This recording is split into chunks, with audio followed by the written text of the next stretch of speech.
dan paham permasalahan agama serta memiliki kecerdasan.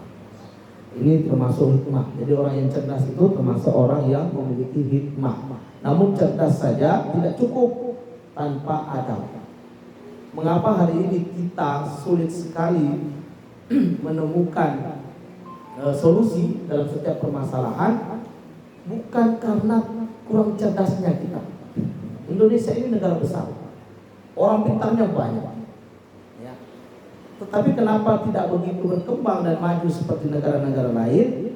Nah, karena kita terlalu cerdas tapi tidak benar.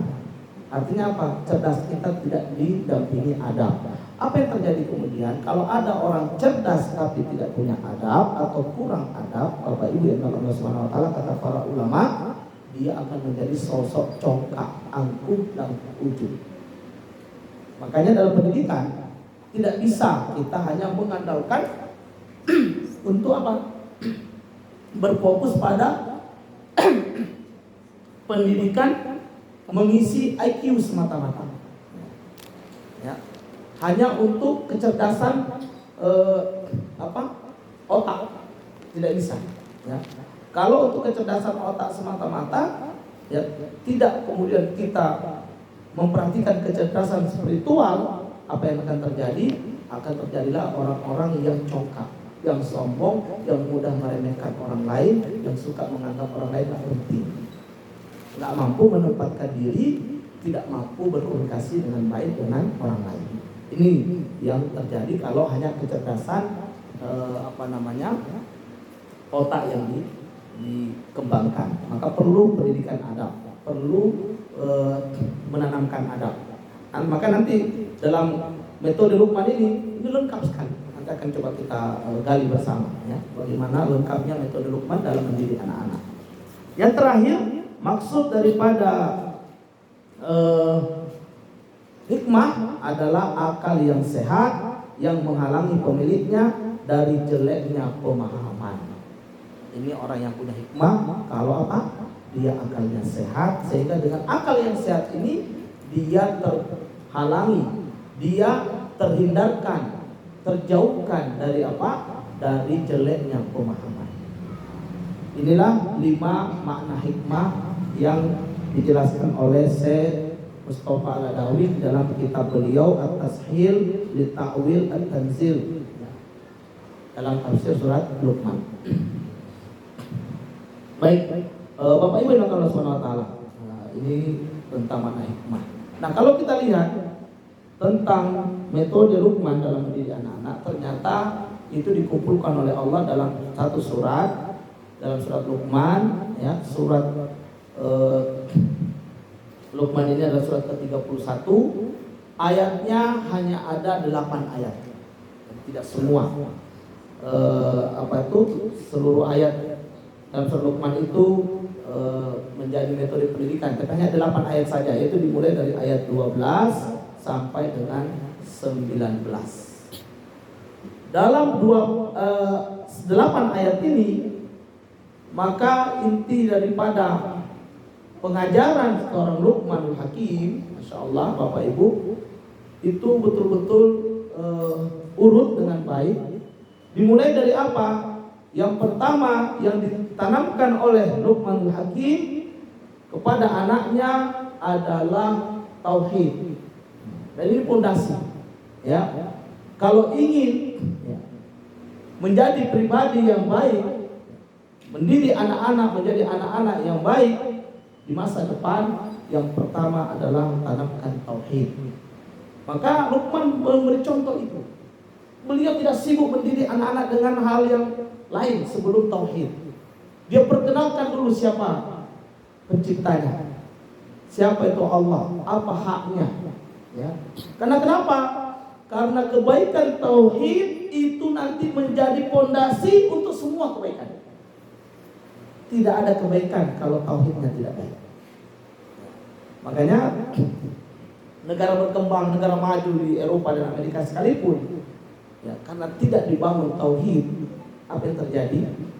Sebenarnya Amerika dan Eropa dengan kemajuan yang ada hari ini, justru mereka itu punya kerapuhan yang sangat luar biasa. Silakan jalan-jalan ke sana kalau ada kemampuan, lihat betapa rapuhnya peradaban yang dibangun di Eropa dan Amerika yang tidak dibangun di atas tauhid. Makanya di Inggris sendiri, Bapak Ibu boleh baca di Google, rata-rata yang jadi pemimpin kota itu orang Muslim. Padahal di sana minoritas. Kenapa? Karena mereka mengakui hanya Muslim yang punya manajemen yang benar sebenarnya, yang betul-betul bagus, yang bisa dipraktekkan dalam tatanan kehidupan sosial bernegara. Tapi di kita sendiri orang Islam ini lucu, malah menjauh, termasuk Aceh yang sudah diberikan kesempatan bersyariat, justru 5 tahun terakhir mengalami degradasi, dia pemunduran syariat yang luar biasa. Nah, dari mana ukurnya? Sederhana, ya. Cobalah jalan-jalan di lapangan mini usia itu, jogging pagi. Ya, dulu itu perempuan nggak ada yang pakai celana kemana-mana, pakai celana di dalam rok, ya nggak? Ya, sekarang roknya nggak ada lagi, celananya celana tidur, bahkan nekat pakai stocking. Waliyadzubillah. Laki-lakinya udah pakai celana pendek, ya nggak, Bapak Ibu guru? Ya, apakah itu termasuk cara berpakaian Islami? Bukan. Ya, dan ini terus menyebar di tengah-tengah generasi mudi kita hari ini yang banyak tidak peduli, ya, tidak perhatian, tidak mau tahu, ya. Padahal ya yang namanya kemaksiatan, yang namanya keburukan kita harus peduli. Memang di mana-mana dai itu paling banyak yang bisa amar ma'ruf. Kalau amar ma'ruf, dai itu tenang, habis ceramah dapat duit. Nah, yang susah itu apa? Jadi dai nahi mungkar, itu paling sulit. Kalau sudah bicara melarang keburukan, nah biasanya nggak ada yang berani, ya. Kita takut akan halangan dan rintangan yang berat. Nah, Bapak Ibu Allah Subhanahu wa taala, dari mana fondasi Luqman? Kenapa kemudian, ya, Luqmanul Hakim menyampaikan tentang tauhid? Kalau kita lihat dalam ayat 12 itu sangat jelas sekali. Ya, bukan ayat 12, maaf ya, ayat yang ke-13 itu, setelah Luqman mendapat hikmah, ya, kemudian hikmahnya itu dibungkus dengan rasa syukur yang sangat besar kepada Allah atas semua nikmat, ya, maka Luqman kemudian mulai menasihati anaknya dengan tauhid. Yang disebutkan dalam ayat ke-13, wa idh qala Luqmanu libnihi wa huwa ya'idu ya bunayya la tusyrik billah inna syirka la dzulmun 'adzim. Dan ingatlah tak kala Luqman berpesan, ya, kepada anaknya, ya'idu itu menasihati, memberikan kata-kata yang mendidik, yang mengarahkan anaknya. Apa kata Luqman kepada anaknya? Ya bunayya. Bapak Ibu, perhatikan kalimat Luqman ini. Dalam bahasa Arab itu untuk memanggil anak ada beberapa ungkapan. Ya, ada ibnun, ada waladun, kemudian ada bani. Ya. Nah, di sini Al-Quran Luqman menggunakan kata-kata apa? Bunayya. Bunayya itu adalah panggilan kasih sayang, panggilan yang menunjukkan betapa sayangnya orang tua kepada anak. Yang biasa orang Aceh pakai, saya sering perhatikan itu orang Aceh kalau manggil, ibu-ibu Aceh ini kalau manggil anaknya juga menggunakan kasih sayang. Biasa dengan kalimat apa? Anak tua, ya, anak lon sayang. Nah, ini sebenarnya tradisi yang sangat luar biasa. Itu tradisi mencontoh Quran. Kalau manggil anak, pakailah kalimat sayang. Begitu juga para suami sebenarnya, panggil istri, panggil sayang. Ini enggak, kita menikah, dari menikah sampai sudah punya anak 3, panggilannya nama. Ya, entah putri, entah mamanya putri, ya, kita enggak pernah panggil sayang istri kita. Walhamdulillah saya diberkahi Allah. Ya, saya dari nikah sampai hari ini, mungkin sampai insya Allah sampai mati, ya, kita panggil istri saya sayang. Kalau saya lagi marah, nah baru tak pakai sayang. Nah, makanya nanti ketahuan ketika SMS istri saya SMS saya, misalnya nanya nih, sayang di mana? Kalau kalimatnya sayang di mana, saya nggak khawatir itu, saya nggak akan cepat pulang.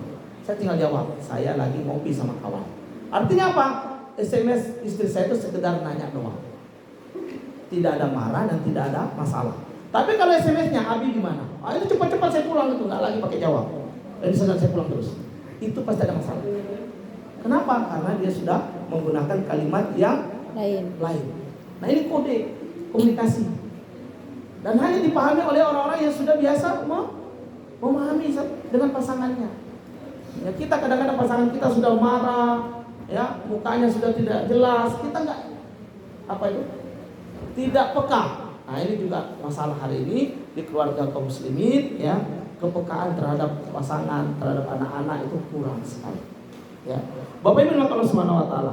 Nah, Luqman menggunakan kalimat terbaik untuk menasihati, dimulai dengan bahasa yang terbaik. Ya bunayya, wahai anakku terkasih, wahai anakku tersayang, wahai anakku tercinta, la tusyrik billah, jangan kamu menyekutukan Allah. Ini kan tauhid, ya. Jangan menduakan Allah. Bapak Ibu, kita ini diberi hidup oleh siapa? Allah. Setelah diberi hidup oleh Allah, apa dibiarkan begitu saja? Tidak. Allah berikan fasilitas. Kehidupan kita butuh apa? Udara, oksigen. Bayar apa gratis? Gratis. Coba ke rumah sakit, sesak napas, satu tabung berapa? Ya, luar biasa harga. Allah begitu menciptakan kita, memberi kehidupan, memberi fasilitas, tidak meninggalkan kita begitu saja. Memberikan udara, oksigen yang kita hirup sepuasnya secara gratis, ya. Kemudian memberikan apa? Air hujan, yang mana air hujan ini kata para ulama sehalal-halal makanan di muka bumi. Oh, kenapa? Yang lain apa tidak halal, Pak Ustaz? Halal juga, cuma kadang-kadang bisa tidak halal. Mangga itu bisa nggak halal. Ya, waktu dipetik dijual sama yang pemiliknya. Berapa sekilo, Bang? 20.000. Bisa 15, nggak cukup modal. Jadi haram. Padahal dia nggak ada modal, modalnya petik doang. Ya, ini masalah. Tapi air hujan itu langsung dari langit, ya, kita buka mulut di lapangan minum, itulah yang paling halal karena dia turun langsung dari Allah Subhanahu wa taala, tidak melalui proses transaksi, tidak melalui proses tawar menawar. Dan ini air hujan, ini baru saja untuk ibu muda yang mau hamil. Kalau susah hamil, obatnya salah satunya minum air hujan langsung dari langit. Jangan dari atap, nanti masuk ke cicak. Ya. Nah, langsung dari langit, ya. Jadi kalau mandi lihat hujan deras, setelah 5 menit kok masih deras stabil, nah silakan hujan-hujanan, insya Allah nggak akan demam. Berkah air hujannya itu, buka mulut besar-besar, baca bismillah. Minum dengan niat membasahi rahim, karena rahim itu seperti bumi, ya. Jadi dia perlu penyuburan dengan air hujan. Insya Allah bumi yang tandus akan subur dengan air hujan. Begitu juga rahim yang tandus, ya, akan subur dengan air hujan. Nah, Luqman mengatakan padanya, jangan menyekutukan Allah. Kenapa? Bapak Ibu, Allah yang begitu baik kepada kita, Allah yang begitu luar biasa memberikan segalanya untuk kita, yang kita menikmati hidup ini, ya, tidak dipaksa, ya, kita juga beriman, ya. Kita memilih, boleh beriman, boleh kufur, dua-duanya dikasih jalan. Wa hadainahum najdain, kami berikan mereka dua jalan, imma syakira wa imma kafura. Mereka mau bersyukur atau mau kufur. Allah nggak maksa, ya, nggak dipaksa. Sebagaimana ibu-ibu tidak dipaksa masukkan anak ke sini. Jangan begitu sudah anaknya di sini, kita pula yang mengatur sekolah ini, jangan. Ya. Perlu kita sama-sama sinergi. Kritik silakan, sekolah itu harus dikritik memang, ya. Tapi kritik yang membangun, bukan kritik yang merubuhkan. Kalau kita nggak mampu mengkritik dengan membangun, jangan kritik. Kenapa? Karena pendidikan anak itu tugas orang tua, kewajiban orang tua, bukan tanggung jawab sekolah. Kita wakilkan di sekolah itu, makanya kita bayar. Karena kita wakilkan orang lain. Sama kalau kita panggil guru les ke rumah, kita bayar. Karena pendidikan anak kita wakilkan ke guru. Maka tidak boleh kita kemudian, ya, mengkritik guru sampai guru itu hilang semangat, hilang harga diri. Ya, ada kisah yang bagus Bapak Ibu tentang adab kepada orang tua ini. Ya. Jadi ternyata untuk masalah apa ya? Masalah kritik kepada guru-guru itu sudah ada sejak zaman salaf, sejak zaman ulama-ulama terdahulu, dan bahasanya juga keras-keras. Ini contoh. Ya. Jadi ada ulama bernama Syekh Abdul Qadir. Ada yang kenal? Qadir Al-Jilani. Terkenal ya, Abdul Qadir Jilani itu paling terkenal ya. Ulama yang sangat luas ilmunya. Nah, disebutkan Syekh Abdul Qadir ini punya banyak murid. Dan dia punya kalau bahasa sekarang balik, pengajian ataupun pondok pesantren. Nah, di pesantren beliau punya aturan. Aturannya apa? Murid-murid tak boleh makan kecuali guru-guru setelah makan. Coba kalau dibuat aturan di sekolah kita begitu, apa nggak protes dari orang tua? Oh, guru dulu yang makan, ya murid dulu lah. Masa guru dulu kan? Tapi dia aturan Syekh Abdul Qadir begitu. Di pesantren yang boleh makan guru-guru dulu. Selesai guru, baru murid. Dan aturannya, guru tidak boleh menghabiskan makanannya. Dia menyisakan makanannya untuk murid-muridnya dimakan. Untuk apa? Untuk ambil berkah dari guru. Nah, coba kalau buat nanti makan satu piring, setengah dia bisa, setengah sisa, kasih anak-anak. Gimana orang tua terima nggak? Marah ya? Kok kayak gitu? Tapi itu Syekh Abdul Qadir melakukannya. Dan ketika ada orang tua yang berkunjung bertamu melihat itu, lalu dia ceritakan ke orang tua yang lain. Ya, dia ceritakan. Datanglah orang tua yang hebat, yang kaya raya, yang terpandang, pejabat. Nah, datang dengan marah karena terprovokasi. Diceritakan apa? Ternyata anak-anak kita di pesantrennya Syekh Abdul Qadir itu kayak babu dan kucing. Bagaimana maksudnya? Mereka makan makanan sisa guru-guru. Akhirnya orang tua yang terprovokasi datang dengan karena merasa dia orang kaya, merasa dia orang berharta, terpandang, berpangkat, datang dengan penuh angkuh, lalu bertanya kepada Syekh Abdul Qadir. Ya, ini perhatikan, ini pelajaran penting untuk kita wali murid dan juga para guru bahwa kritik itu sudah biasa dari dulu. Ya, nggak usah sedih-sedih kali kalau dikritik bapak ibu itu ya, para ustadz ustazah. Ya, santai aja. Selama bapak ibu dan jalur yang benar sesuai SOP, tidak ada masalah. Ya. Bahkan saya juga tidak setuju dengan aturan yang sekarang nggak boleh mukul, itu salah sebenarnya. Pendidikan yang salah itu. Memang boleh mukul, cuma jangan mencederai. Cuma ada juga guru keterlaluan mukul sampai anak orang hilang mata sebelah, itu kan. Tapi mukulan dari dulu kita juga dipukul. Bapak dulu juga dipukul kan? Dipukul.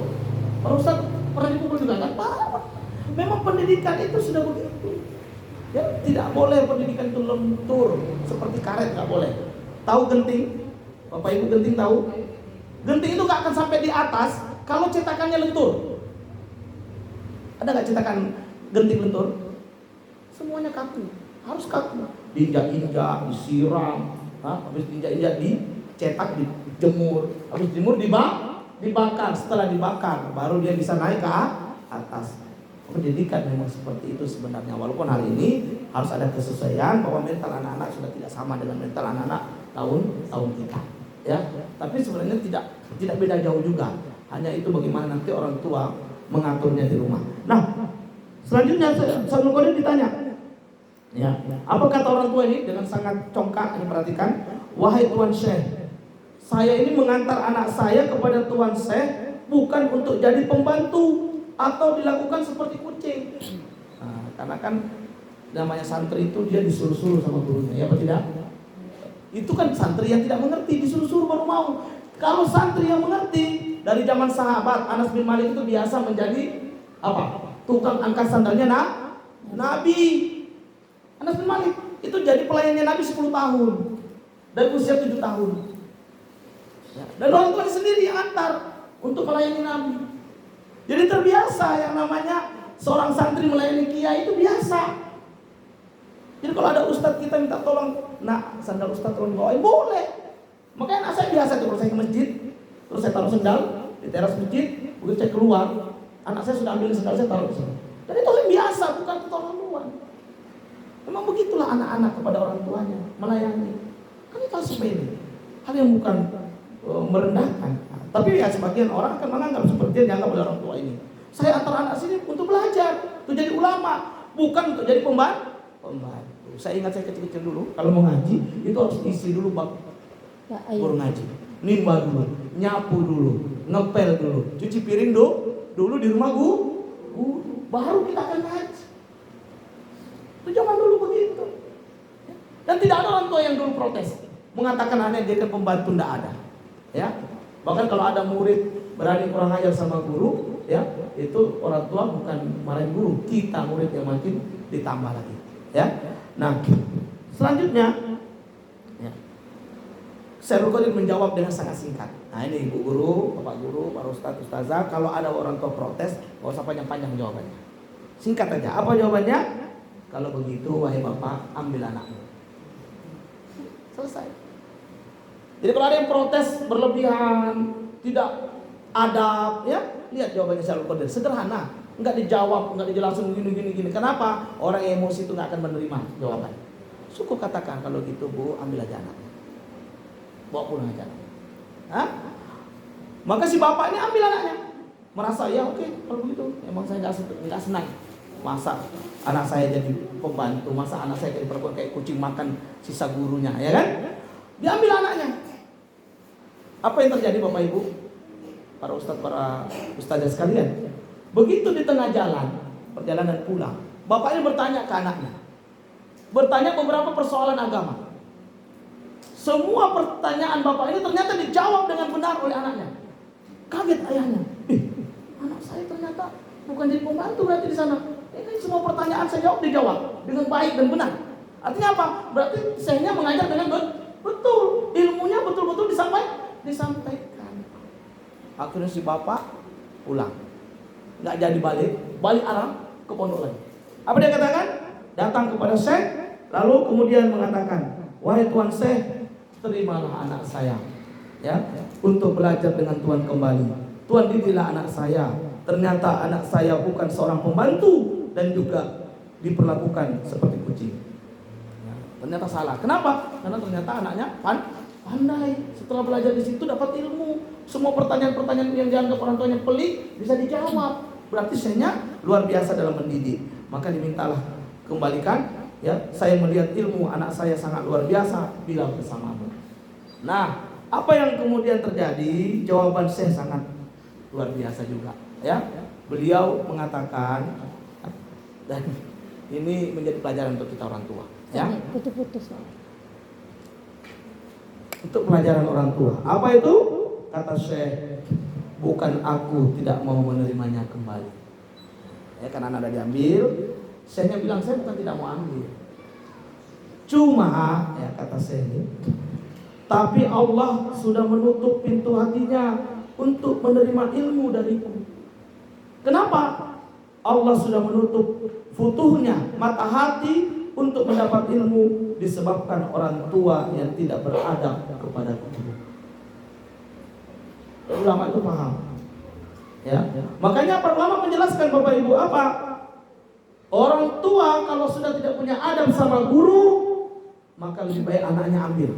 Karena kalaupun dipaksa di situ tidak akan berkah ilmunya, tidak akan dapat apa-apa nanti.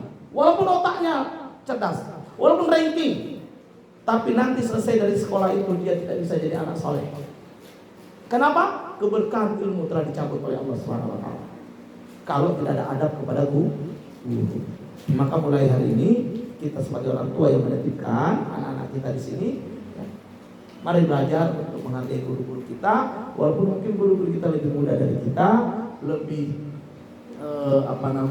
junior dari kita, tapi paling tidak kita sudah mempercayai mereka untuk mendidik anak-anak kita. Maka kalau ada kekurangan, mari kritik dengan cara yang baik, ya, dengan cara yang sopan, dengan kritiknya membangun, memberi solusi yang memang bisa dikerjakan, yang memang bisa masuk akal untuk dilaksanakan, bukan kritik-kritik yang membuat justru misalnya, ya, malah sekolah ini bingung maunya gimana, ya. Nah, ini penting saya sampaikan hari ini untuk saya sendiri dan untuk kita semua, karena jangan sampai kita ini betul-betul seperti apa yang dikatakan oleh seorang ahli pendidikan, ya, yaitu namanya Dr. Sayyid Al-Attas, saya tidak salah, ya. Beliau itu mengatakan di antara sebab kenapa hari ini kita seperti ini keadaannya itu karena kita terlalu banyak the loss of adab. Kita banyak sekali kehilangan adab. Ya.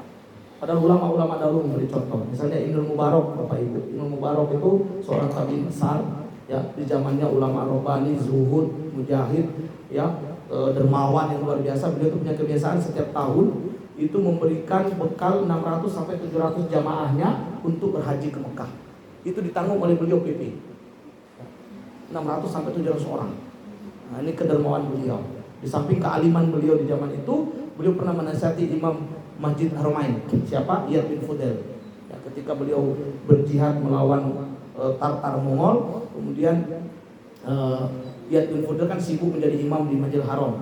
Disebutkan beliau menasihati bahwa kalau kamu melihat perjuangan kami di sini berjihad, kamu itu di Masjidil Haram cuma bermain-main. Nah, padahal Imam Iyad bin Fudel ini termasuk imam besar yang ibadahnya sangat luar biasa, tapi kalau dibanding dengan amal jihadnya Ibnu Mubarak saat itu memang kesannya bermain-main. Sehingga Fudel bin Iyad itu menangis ketika dinasihati oleh Ibnu Mubarak dan mengatakan benar ucapan beliau tentang kami di sini. Ya. Namun bukan beliau tidak mau berjihad ya Fudel bin Iyad itu, karena memang di situ harus hadir beliau sebagai imam besar yang akan mendidik umat. Nah, apa yang saya katakan? Ibnu Mubarak itu mengatakan begini. Ya, boleh dilihat nanti dalam kitab adab, yaitu salah satu kitab yang dikarang Ibnu Jamaah, ya, adab murid dan guru. Nah, ada kitab yang bagus, silakan nanti mungkin bisa dibeli oleh kita kalau ingin, ya. Saya ada di rumah itu kitabnya. Disebutkan oleh beliau, saya ini 30 tahun belajar adab. 30 tahun adab, ya. Dan hanya 20 tahun belajar ilmu. Bayangkan, lebih banyak, lebih lama belajar adab daripada belajar ilmu. Nah, itulah kenapa kemudian para ustadz sekalian juga perlu kita pahami, mendidik adab itu jauh lebih utama dari sekedar mentransfer ilmu. Kalau cuma ilmu, sekarang nggak pakai guru pun bisa, ada Google. Maka perlu adab. Maka para ulama itu terbiasa menasihati anak-anaknya ketika ingin belajar kepada ulama, apa dibilang? Wahai anakku, ya, bergaulah dengan orang alim, ya, dengan para ulama, ya, ambil adabnya sebelum kamu mengambil ilmu. Maka adab itu lebih utama, adab itu lebih dahulu. Maka para ustazah memang sepatutnya juga kita belajar untuk berfokus bagaimana memberi keteladanan, ya, sehingga itu yang nanti akan ditiru oleh anak-anak. Dan meskipun, ya, tentu tidak ada yang sempurna, semua ada kelemahan, semua ada kekurangan, tapi belajar untuk menjadi lebih baik lagi. Maka sering saya sampaikan itu, guru-guru kalau ingin mengajar, sebelum masuk materi inti, 5 menit pertama dan 5 menit penutup itu harus ada nasihat berharga. Harus ada. Ya, tidak boleh cuma fokus pada materi inti. Apalagi kalau guru-guru umum nih. Mohon maaf, guru-guru matematik, guru-guru PPKN, guru-guru bahasa Indonesia, guru-guru bahasa Inggris. Kalau nggak dibarengi dengan titipan adab, itu hampir-hampir nanti anak-anak tidak mengingat ibu. Ustaz sekalian. Maka perlu ada nasihat 5 menit pertama dan 5 menit sebelum penutup dari durasi mengajar itu, ya. Supaya apa? Anak-anak betul-betul memiliki nilai-nilai adab yang ditanam sejak dini di sekolah kita. Perlu diingat bahwa usia SD itu ya, usia ini kalau dalam fase pendidikan anak ini masuk fase kedua. Jadi mendidik anak itu Bapak Ibu ada 3 fase. Kalau 3 fase ini selamat, maka insya Allah anak Bapak Ibu semuanya akan selamat. Sebelum saya lanjut, saya ingin bertanya dulu deh, ya, ibu-ibu nih. Karena ibu yang banyak, bapak-bapak sedikit, ya. Ibu-ibu, setelah ibu-ibu punya anak, apa yang ibu pahami? Aslinya begini, setelah punya anak ini, yang ibu lihat dari anak ibu kecil sampai besar sekarang, ada SMP, ada SMA, apa sih yang paling ibu inginkan? Ayo ibu-ibu, terhadap anak-anak. Kalau dulu belum jadi ibu kan belum tahu, ya. Sehingga suka melawan ibunya. Kan gitu. Tapi setelah jadi ibu, nah coba apa yang diinginkan? Hah? Anak soleh. Apa sih yang diinginkan dari soleh itu yang mana? Ibu-ibu, apa yang paling menyakitkan dari anak kepada orang tua? Ibu-ibu, bentakan seorang anak kepada orang tua itu yang paling menyakitkan, ya Pak tidak? Makanya setelah kita punya anak kita sadari Ternyata kita butuhkan dari anak-anak itu apa?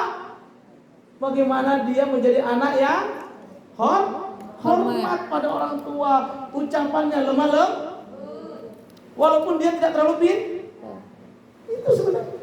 Makanya saya nggak pernah menuntut anak-anak saya ranking, walaupun saya juga dulu ranking, tapi saya nggak pernah menuntut ranking. Kamu ranking berapa? Kenapa kamu bodoh sekali? Nah, kalau dia bisa ranking, alhamdulillah, enggak pun enggak masalah. Lagi ranking sekarang juga nggak murni kali kok, tergantung guru. Kenapa saya tahu? Karena saya juga mengajar. Dan saya keluar gara-gara itu. Aduh, kenapa? Ya, karena ada aturan yang tidak fair. Apa aturan tidak fair dari pusat? KKM. KKM. Tidak boleh di bawah 70. Satu. Yang kedua, anak-anak tidak boleh tidak naik kelas. Ya. Anak-anak tidak boleh tidak lulus. Lah kalau memang bodoh gimana? Kita naikkan anak kita sampai kelas 6 tidak bisa baca. Saya punya kawan memang lulus SMP tidak bisa baca. Lulus SMP. Bukan Rasulullah. Kalau Rasulullah memang cerdas dari sononya. Ilmu Rasulullah buta huruf ya. Tapi cerdas, tidak ada manusia secerdas Rasulullah. Buta huruf, nggak pernah sekolah, nggak pernah belajar sama profesor, nggak pernah bangku kuliah. Tapi Rasulullah itu bisa mengumpulkan dua kecerdasan yang tidak dimiliki manusia lainnya. Apa? Rasulullah bisa dengan fasihnya mengajarkan Quran kepada umat. Yang bahasa Quran itu adalah bahasa tertinggi dari orang-orang Arab saat itu. Makanya Umar itu kenapa masuk Islam? Bukan karena dakwah Rasul. Umar itu karena kecerdasannya, dia tahu sair-sair dari yang paling rendah sampai yang paling tinggi di dalam dunia Arab saat itu. Ketika dibacakan surat Toha oleh adiknya, langsung terperanjat, langsung kaget. Ini bukan perkataan manusia, karena saya sudah mempelajari seluruh perkataan manusia dari A sampai Z. Makanya masuk Islam. Karena Quran itu begitu tinggi nilai syairnya. Makanya bahasa Arab itu ada 3, salah satunya Al-Quran. Ya, makanya Nahwu tidak boleh mengatur Quran. Quran yang menjadi kamus Nahwu. Kalau kita belajar Nahwu itu, karena ada kaidah-kaidah dari Nahwu yang tidak bisa menyetir Quran, dia harus ikut kaidah Quran. Nah, Bapak Ibu Allah Subhanahu wa taala. Maka kecerdasan anak-anak kita tidak akan berguna kalau tidak punya adab. Dan itu yang kita rasakan kan. Yang tidak Bapak-bapak. Ya. Ini Bapak-bapak sekarang ini, mohon maaf ini Bapak-bapak. Ya, saya sampaikan ini karena saya hampir tiap pekan Pak ada orang tua bawa anak ke tempat saya. Anak umur 9 tahun, anak umur 12 tahun masih SD. Tapi orang tuanya nggak bisa ngatur. Saya pernah ditelepon ibu-ibu, ibunya guru hebat, bukan guru ecek-ecek. Iya, tapi apa? Punya anak umur pas 6 SD, nggak bisa diaturnya. Anaknya berontak, tantrum luar biasa, dia kurung dirinya di kamar, habis itu dia kunci pintu, dia ketok-ketok pintu, keluarkan aku. Yang kunci pintu kamu, yang tutup pintu kamu minta keluar, teriak-teriak. Kan aneh. Orang tuanya bingung, panggil saya.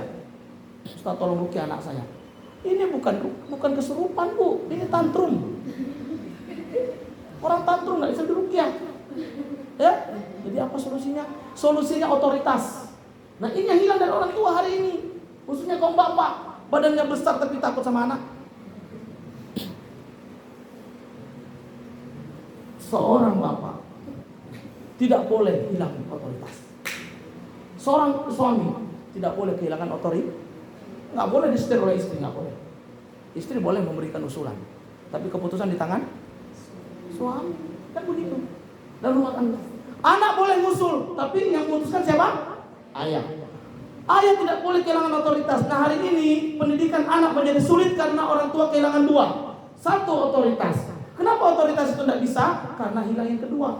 Kalau yang kedua ini tidak ada, yang pertama memang tidak bisa berjalan. Apa? Keteladanan.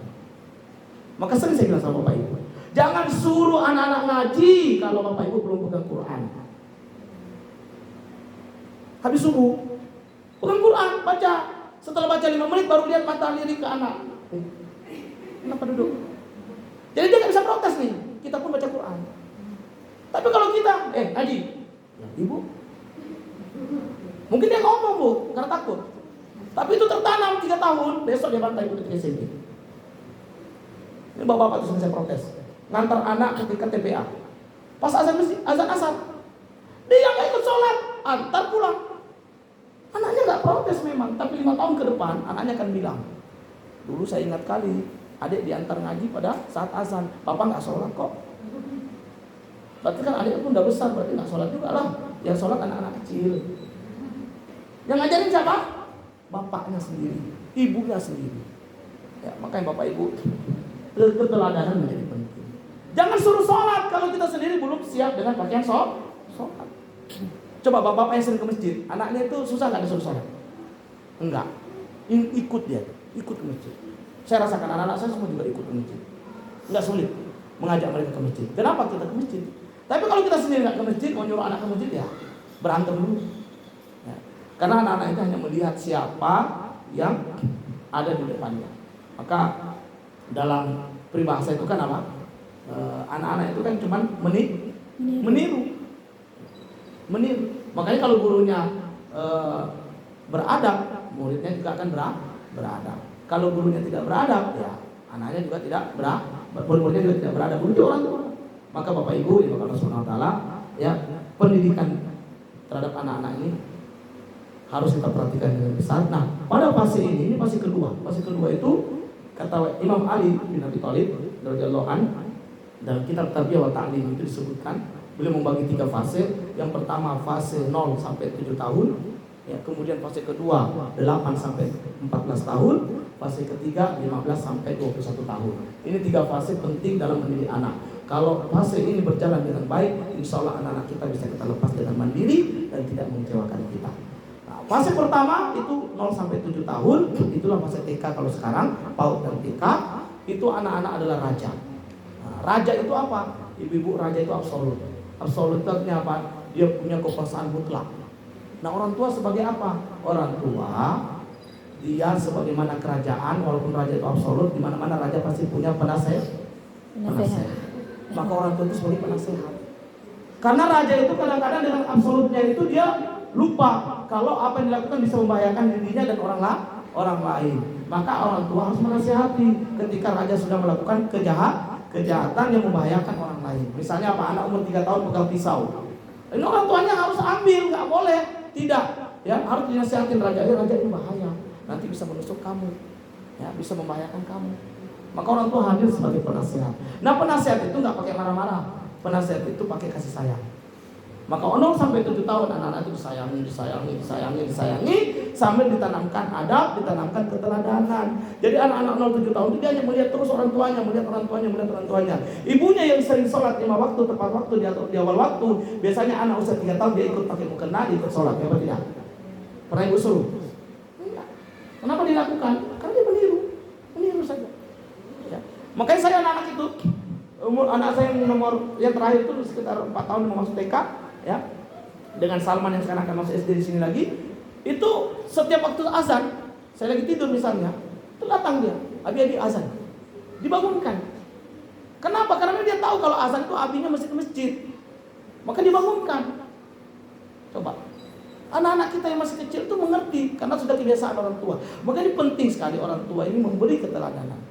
Kenapa kita susah mendidik anak-anak? Ya kalau kita jauh dari keteladanan.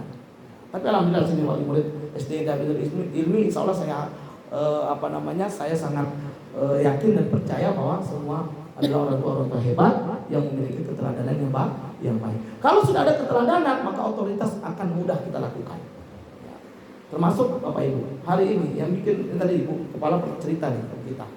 Ada di sini anak-anak yang inklusif. Apa? Maksudnya dia susah berkomunikasi. Ada juga yang kecanduan game. Ini para orang tua. Ini kesalahan kita nih. Ini harus kita mau jujur. Nggak boleh nggak. Yang memberikan handphone kepada anak-anaknya, smartphone, gadget di usia yang di bawah 17 tahun itu murni kesalahan orang tua. Bukan kesalahan anak. Maka saya punya anak SMA yang sekarang di Jawa. Itu saya beri HP baru bulan kemarin. Ya, tahun ini saya beri. Sekarang usia sudah 17 tahun. Baru saya berikan HP. Itu pun dipakai ketika liburan saya. Saya tidak berikan HP dari kecil, tidak ada. Kenapa? Saya tahu betul, karena saya hampir tiap hari menangani kasus-kasus begitu, hampir tiap bulan ada kasus-kasus seperti itu, bahwa handphone itu merusak otak anak. Egois, tidak fokus, susah diajak ngobrol, pokoknya banyak sekali mudaratnya. Nah, jangan berikan handphone kepada anak-anak di usia di bawah 17 tahun, kecuali kebutuhan untuk sekolahnya. Kadang-kadang COVID kemarin kan kita digitalisasi. Nah, itu aja. Tapi selebihnya tidak boleh. Kenapa? Handphone ini merusak, sangat merusak. Jangankan anak-anak kita, saya orang tua rusak gara-gara handphone. Ya apa tidak? Ya. Berapa banyak orang selingkuh gara-gara handphonenya? Ayo, jujur. Ya kan? Kita chatting istri orang, kita chatting janda, bapak ya. Ibu-ibu juga begitu, chatting Pak Guru, ternyata naksir sama gurunya. Hari ini fenomena ada jamaah naksir ustadznya, itu banyak di Jakarta itu lagi itu. Dia datang pengajian, memang bagus ceramah ustadznya itu, tapi selain dia suka ceramahnya, dia juga suka ustadznya. Pulang ke rumah bandingin suaminya dengan ustadznya, itu kan aneh. Nggak boleh. Ya. Kita ambil ilmunya, jangan ambil yang lainnya. Ustadz juga manusia, banyak kesalahannya. Yang tahu istrinya. Kalau mau tahu kesalahan soal, tanya istrinya. Yang mana Ustadz ya? Nah, Bapak Ibu yang Allah Subhanahu Wa Taala, ya. Jadi handphone ini tidak boleh. Dan ternyata Quran sudah memberikan patokannya. Ya kalau saya nggak salah dalam surat An-Nisa itu, dalam hal masalah harta anak yatim. Anak yatim itu kalau ada harta ditinggalkan oleh orang tuanya, kapan diberikan? Kapan diberikan? Ketika sudah balik minkumur rusda, sudah mencapai rusda. Tahu nggak rusda itu? Kata para ulama, penjelasan rusda itu adalah ketika anak sudah berani safar sendiri. Makanya anak saya kasih HP karena dia udah safar sendiri dari sini ke Solo, PP. Karena saya antar ke pondoknya. Dia safar sendiri, makanya dia butuh HP. Dan usianya pun udah 17 tahun. Rusda. Baru diberi hartanya. Kenapa? Karena di saat dewasa dia baru bisa mengelola harta. Ini HP itu harta. Tidak boleh diberikan di bawah usia 17 tahun. Sekedar dia mau pakai boleh hiburan. Ini ada orang tua kemarin baru dibawa tuh. Main HP sampai 6 jam. Dari Melabu dibawa anaknya ke sini. Main HP 6 jam. Kalau ditegur sama orang tuanya, ribut. Marah dia, nggak terima. Akhirnya bapaknya turun tangan memukul dia. Saya bilang sama si adik ini, bapak mukul kamu? Mukul. Menurut kamu bapak itu mukul setiap saat atau ketika kamu salah saja?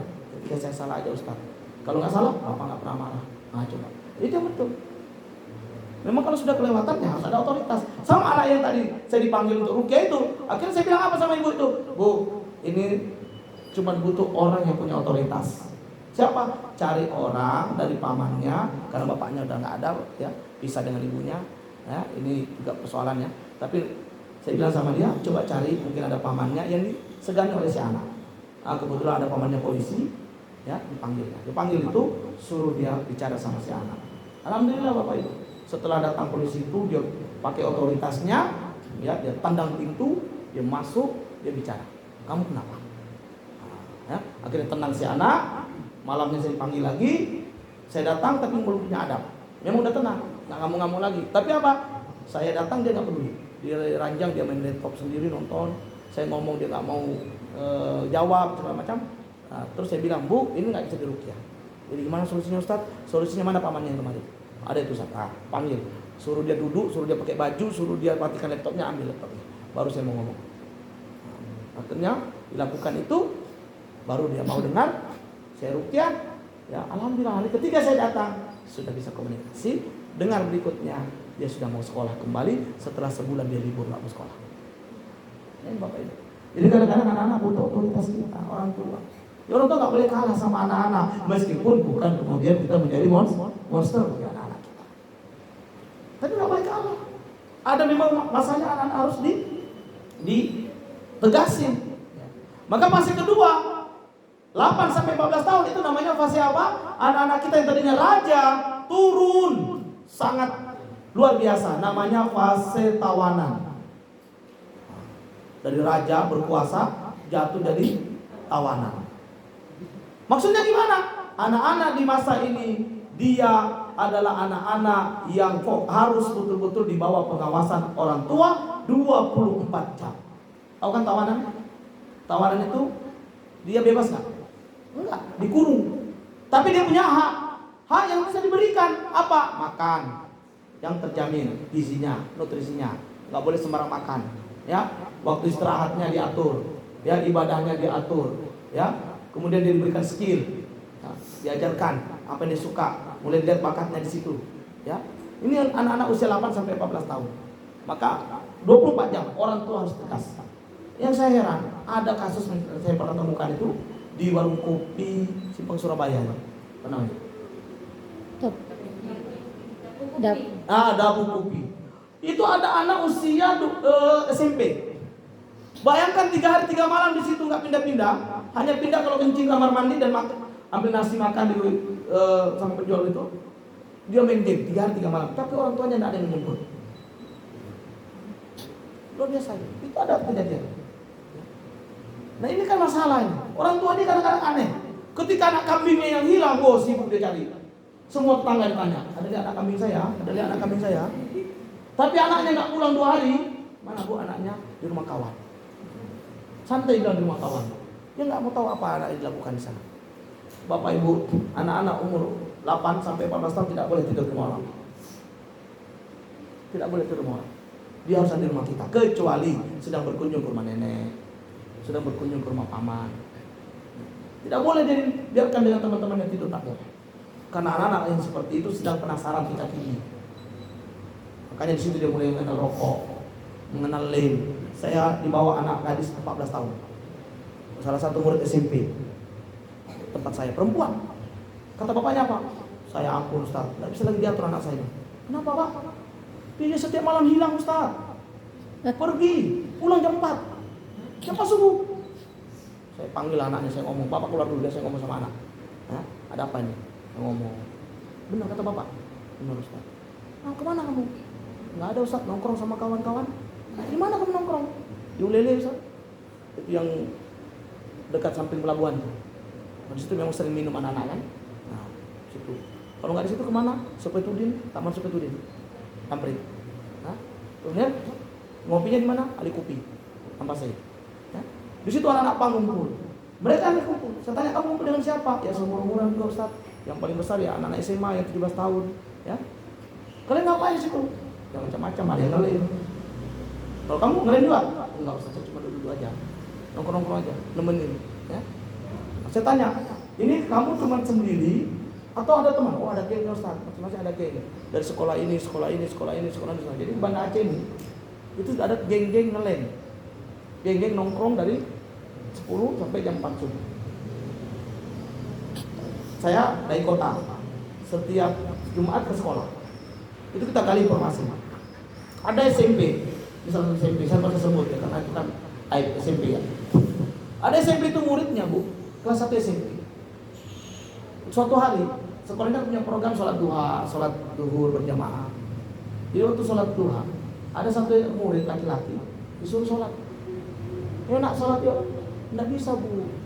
Kenapa? Ibu itu bercanda. Kamu halangan. Laki-laki. Kamu halangan. Ya enggak lah bu, saya kan laki-laki. Terus kenapa nggak sholat? Tapi nggak bisa. Kenapa nggak bisa? Saya belum suci bu. Maksudnya belum suci gimana? Iya, saya belum mandi suci. Hah? Kamu ngapain? Gitu kan. Ini jangan kaget gitu ya. Tapi pasti kaget. Saya baru ini dengan kakak ipar. Di Banda Aceh bu. Aku sampai bilang daerahnya. Jadi dia baru selesai indohoi dengan kakak iparnya sendiri. Dan yang ngajarin itu kakak iparnya. Suaminya pergi kerja, adanya dipanggil ke rumahnya. Itu terjadi di Banda Aceh. Kita nggak usah bicara di luar Aceh, kalau luar Aceh udah jauh, ya. Tapi di luar Aceh udah mulai tobat, di sini baru mulai nakal. Ya kan? Di Jakarta itu konser-konser udah berkurang, orang penuh di masjid-masjid pengajian. Di Banda Aceh 5 hari konser Muharram. Ini kan luar biasa rusaknya. Tapi nggak ada yang protes ya? Tapi ada Tengku dari Luxmawe misalnya. Beliau protes di TikTok, keras sekali, protes bagus juga itu.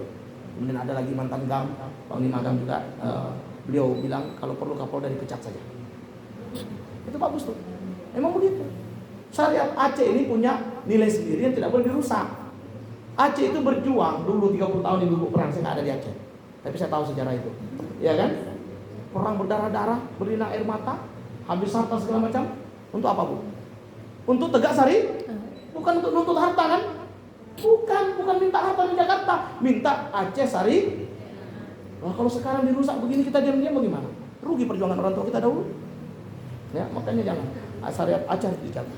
Maka SDIT Hizbut ini kita berharap menjadi salah satu poros yang membangun generasi-generasi yang soleh dan soleha. Makanya saya usulkan ya pendidikan di SDIT ini nggak usah muluk-muluk. Visi misinya apa? Itu aja dulu.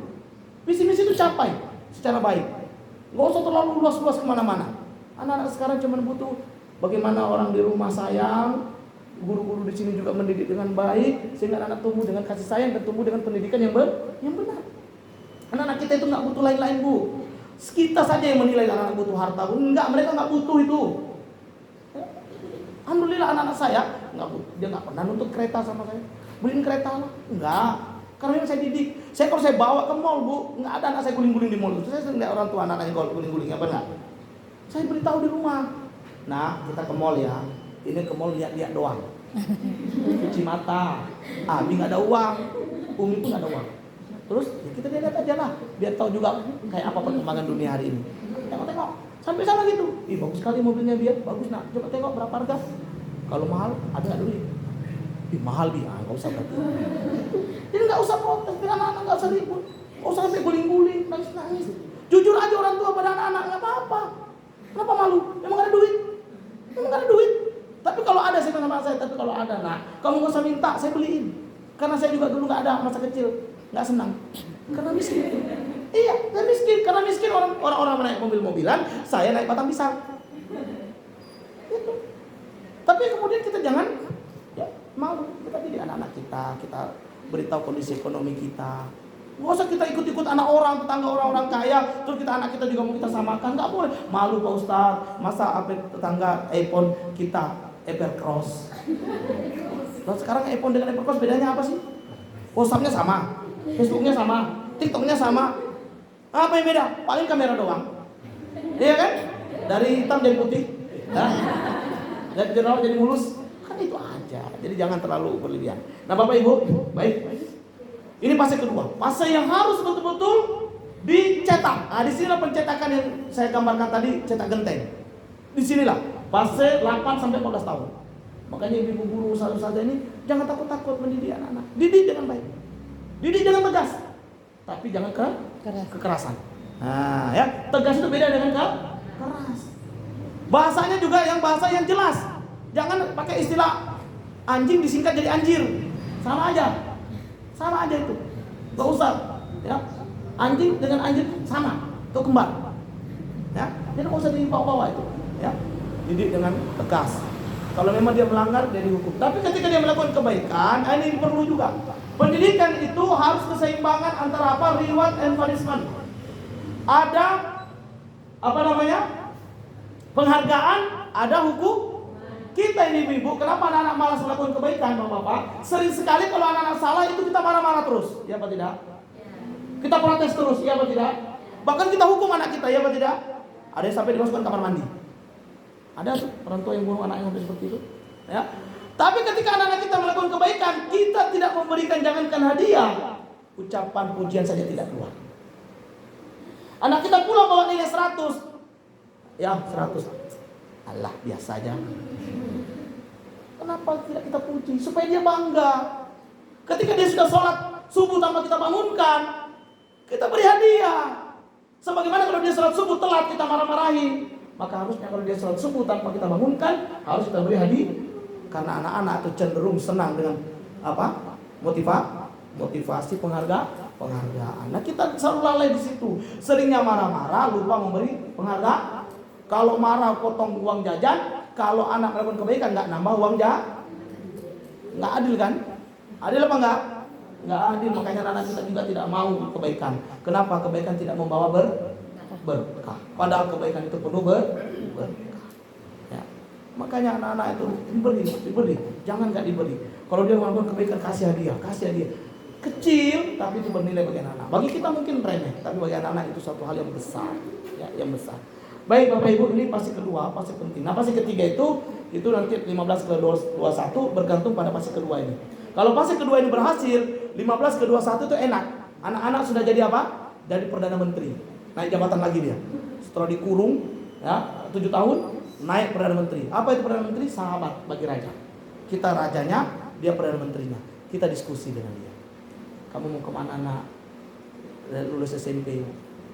ya, mau masuk SMA atau masuk pondok, masuk STN, mau jadi dokter, mau jadi primo, mau jadi, nah itu diarahkan, itu diskusi. Semua kita atur, jangan anak sendiri yang memilih, jangan. Sampai hari ini jodoh pun anak sendiri memilih. Ini ada salah satu yang ada jodoh? Ada ya?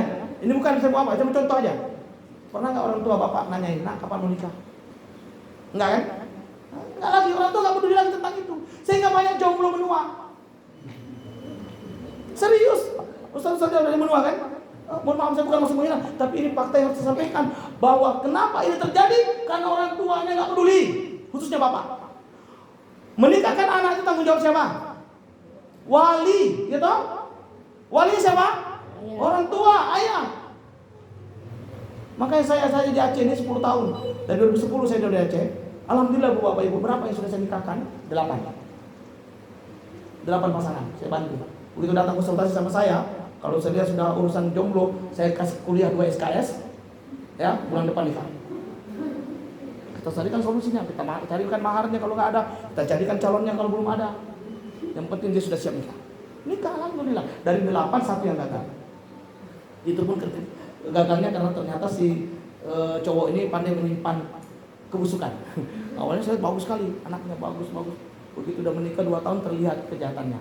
Nah, akhirnya dia benar-benar jahat, ya kelihatan, dia lari, dia nggak mau tanggung jawab, ya kan sudah, ya kita juga nggak bisa apa-apa kan. Tapi yang lainnya alhamdulillah bahagia. Sampai terakhir asisten saya yang sering ikut sama saya itu sudah nikah juga, punya anak sekarang 1. Alhamdulillah bahagia, dapat mertua yang bagus, padahal dia seorang mu'alaf. Ya, diterima dengan sangat baik. Nah, Bapak Ibu yang saya katakan, kita harus peduli, khususnya para orang tua. Anak gadis jangan suruh cari sendiri jodohnya, nggak mungkin. Nggak pernah punya pengalaman hidup yang laki-laki. Kalau dia cari sendiri dapat buaya. Ya? Laki-laki kan buaya semua, ya kan? Semua buaya. Ustaz juga buaya. Cuma udah jinak. Kalau enggak kan jangan dikasih kesempatan, ya. Baik Bapak Ibu.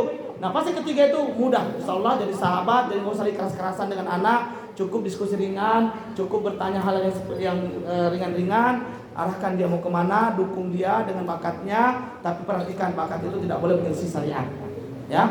Kemudian, nah kita kembali ke intisari dari Luqman. Yang pertama apa? Tauhid. Tanamkan dulu tauhid.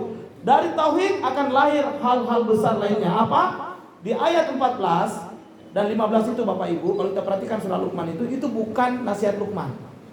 Banyak orang salah paham. Masih dipikir itu nasihat Luqman, bukan. Itu langsung dari Allah. Maka kalimatnya nggak ada yang benar di situ kan? Tapi langsung apa? Wa wassoinal insana biwalidayhi hamalathu ummuhu wahnan ala wahnin wa fisaluhu fi amaini aniskurli waliwalidaik ilayyal. Nah, di situ kalimatnya kami wasiatkan. Siapa kami di situ? Allah, bukan Luqman. Karena apa? Kalau Luqman yang bicara, kamu harus bakti pada saya, anaknya akan protes. Kamu gila hormat kali, Pak. Makanya Allah yang langsung menasihatkan bahwa berbakti pada orang tua itu kewajiban anak-anak yang langsung Allah sendiri yang mewajibkan. Ya. Maka Bapak Ibu, kita semua juga anak-anak kan, walaupun sudah jadi orang tua sebagiannya, kita semua anak-anak.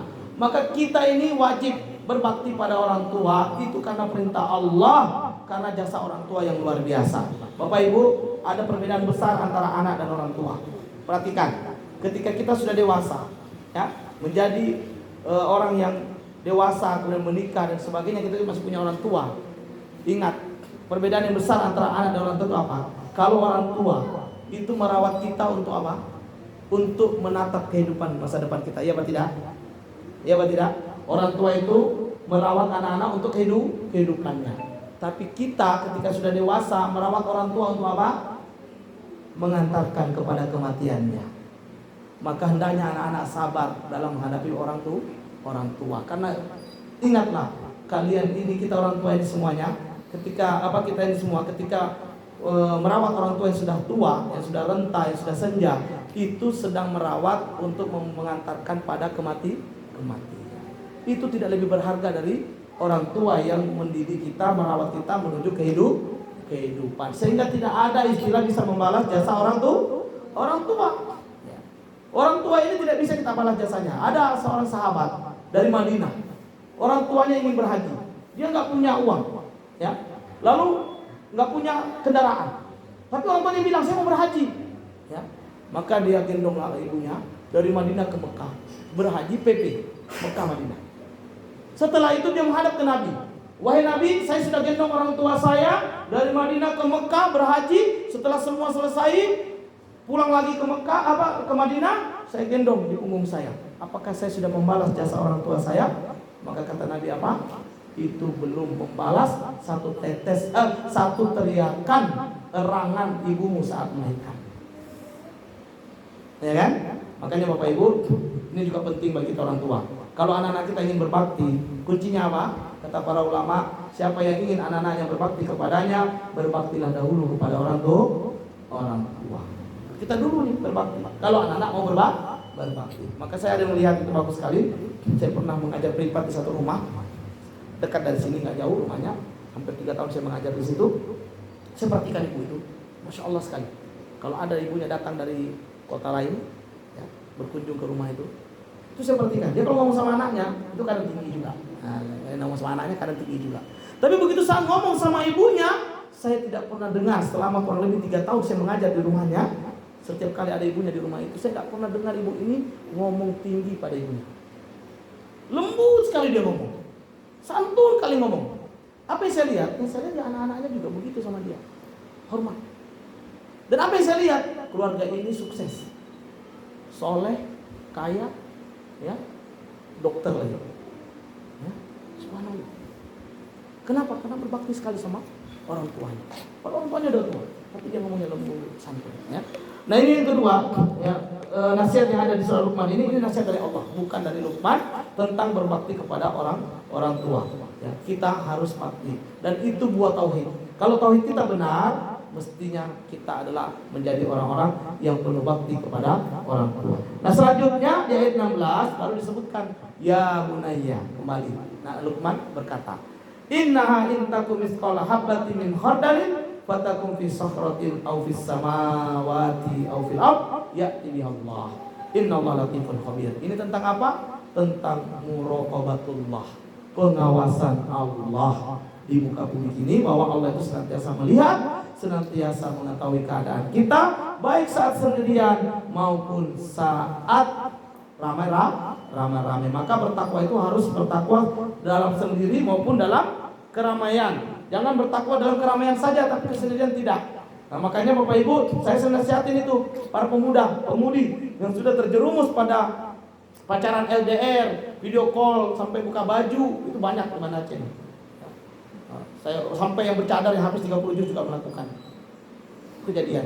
Nah, kenapa Ustaz bisa ngomong ya? Karena saya sekali lagi saya menghadapi orang-orang seperti itu. Apa yang saya katakan? Handphonemu ketika sudah jam 11 malam itu talak 3. Matikan, singkirkan. Kapan ambil lagi? Setelah subuh. Emang apa kepentingan jam 11 sampai jam 5, Bu? Ada kepentingan lagi Bapak?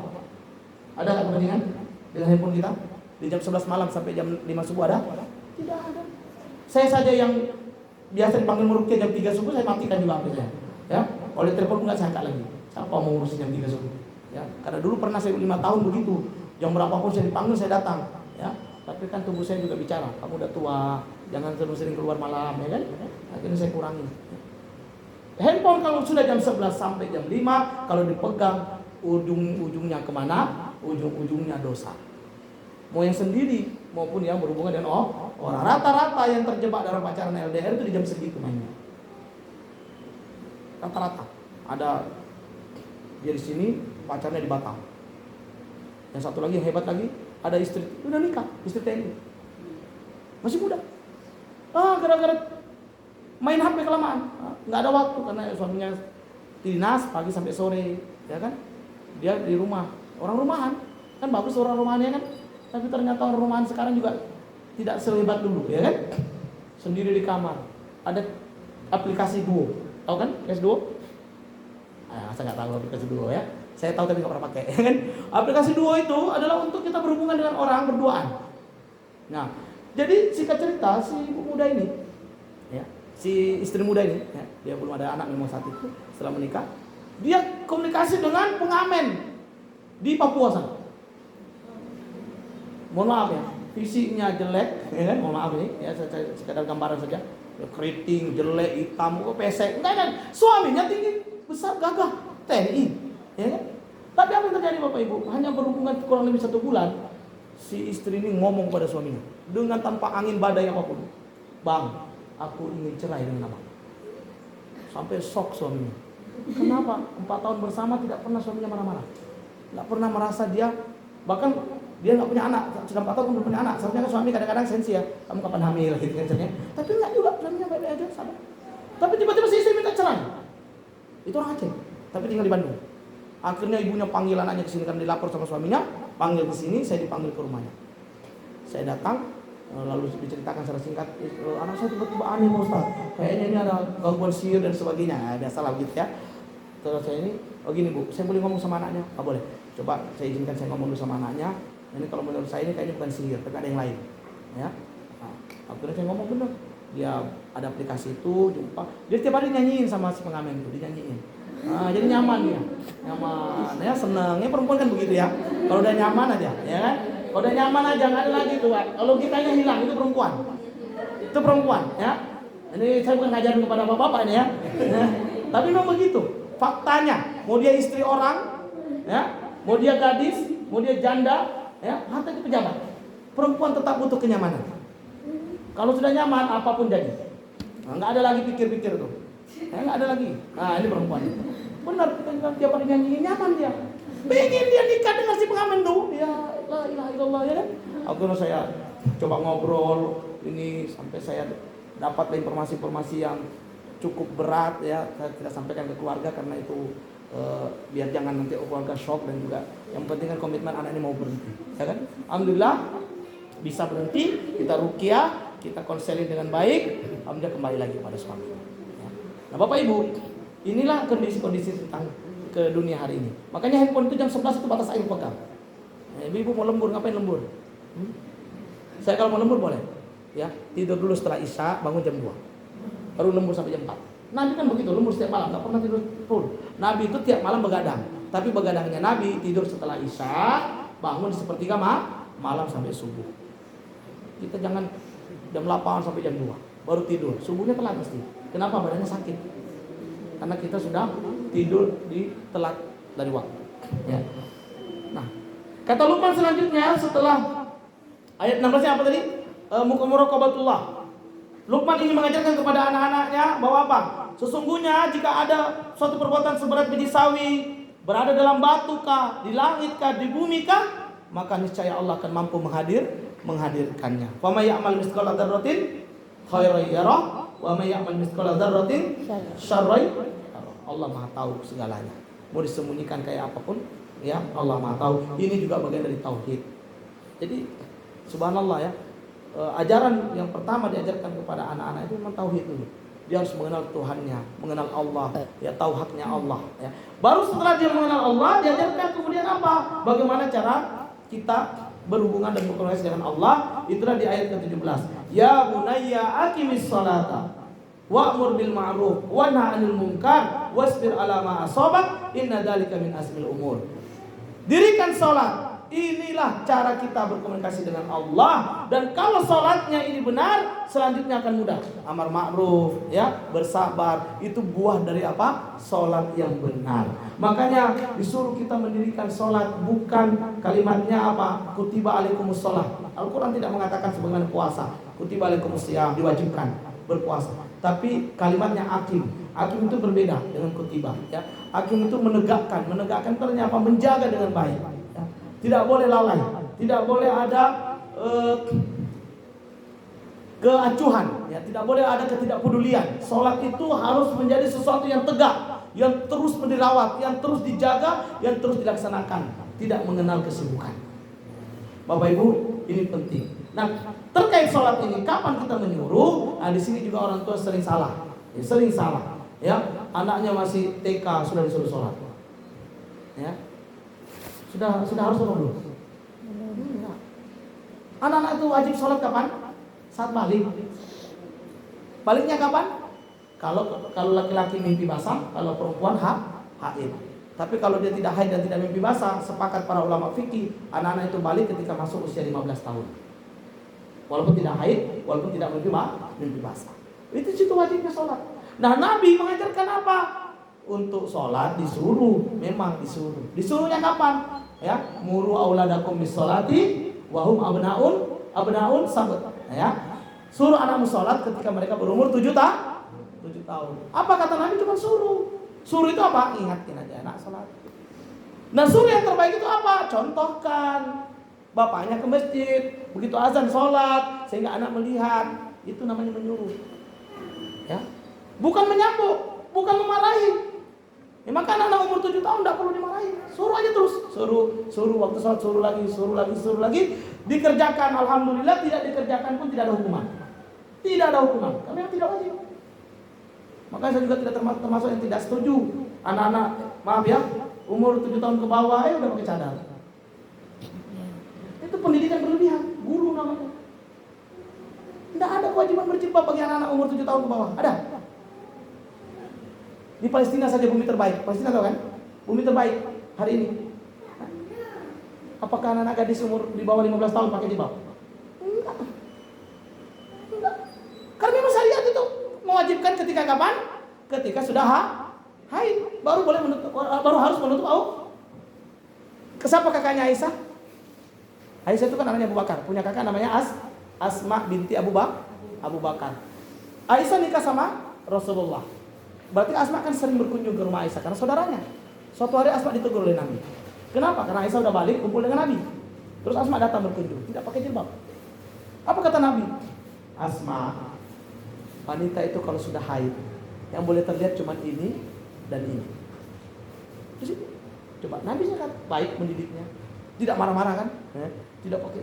Jadi wanita kalau sudah haid yang boleh nampak cuma ini dan ini. Ini termasuk ini, ya gitu. Ya, karena bisa dipisah nih, ya. Nah begitu. Nah apa yang kemudian Nabi suruh sholat aja. Jadi kalau ibu punya anak 7 tahun, itu suruh aja, suruh. Sampai kapan? Wadribuhum. Ya, wahum abnaun asyri. Ya, bisalah ya. Kalau dia tidak mau sholat, pukul. Tapi pukul di situ bukan pukul yang membuat cedera. Litakdib, hanya untuk beradab. Dan itu pun belum wajib anak-anak di situ.